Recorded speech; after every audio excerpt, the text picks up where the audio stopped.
So in previous videos for this unit, we've spent a lot of time figuring out what is this value of delta H, either theoretically or experimentally in various ways. This one's a little bit different. Instead of us wanting to calculate delta H, we're going to have delta H, and really what we're going to try and figure out is what's the value of Q. Didn't come out well. What's the value of Q for a typical reaction? So we're trying to find Q system for a particular set of conditions, knowing what the delta H for a reaction is. Okay, so that we're going to do something called a thermal mole problem. So from this reaction, can you see that we can establish 3 thermal mole conversion factors? For every 1 mole, my marker is not working well, for every 1 mole of nitrogen, 94 kilojoules of energy is involved. Or for every 3 moles of hydrogen, 94 kilojoules of energy is involved. Or what's the third one?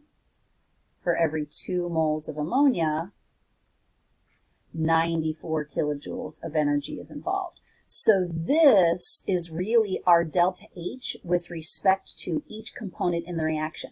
So this delta H is always per kilojoule of overall reaction. But in order to examine the energy change of one particular component, you've got to think about what the mole ratio is, how many moles of that component are involved in the reaction. So these are our conversion factors using the delta H for the reaction and the mole ratio. So now, if you remember, we at one point had this switching station where the mole was involved, and we went to grams using molar mass, and we went to molecules using Avogadro's number, and we went to moles using molarity, or we went to moles using mole ratio, moles of something else, or we went to liters using molarity. Now we can go to kilojoules using a thermal mole problem. We can go to energy, I guess, using the energy ratio.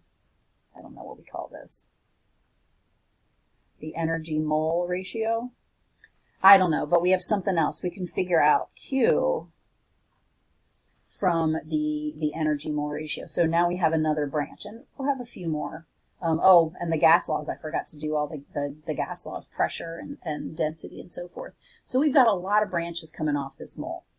Okay, so let's take a look at the reaction. I'm going to write it down below one more time so we don't have to keep moving up and down the page.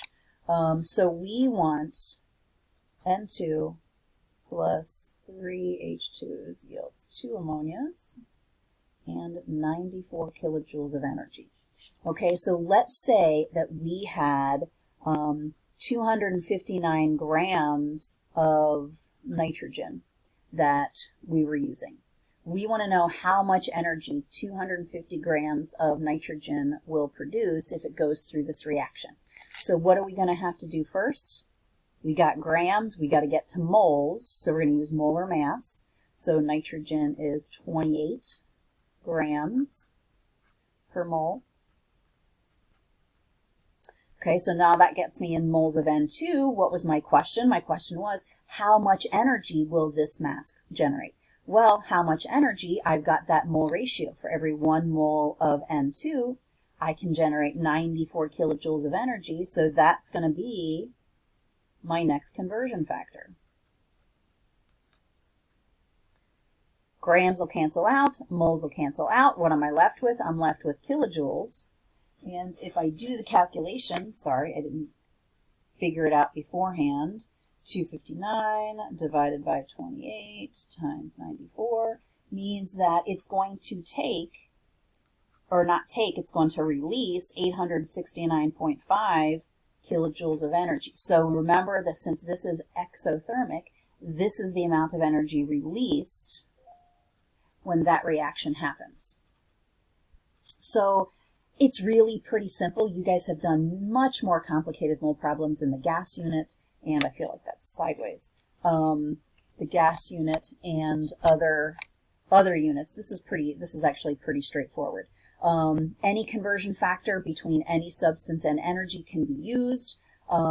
We could flip-flop it. What if we've generated 2,500 kilojoules of energy? Maybe our question is, how much ammonia did we make as a result of that energy being produced? So how can I do that? Well, I'm just going to kind of go backwards, right? I know that for every 94 kilojoules of energy, I can get 2 moles of ammonia. And then how many grams would that be? Well, I know that 1 mole of ammonia is equal to 17, sorry, I had to do that one in my head quick, 17 grams of ammonia. So once again, I can just do my math. 2,500 times 2 times 17 divided by 94 gives me 904 grams of ammonia would be produced along with that 2,500 kilojoules of energy. So pretty straightforward. You just got to remember, I'm going to scroll back up to the top, you just got to remember that when you're doing a thermal mole problem, you're actually solving for Q because you already have the delta H. So all of these numbers that we've been using or that have been involved are actually the Q's, okay? The delta H is actually a conversion factor. Okay, so good luck with solving these problems.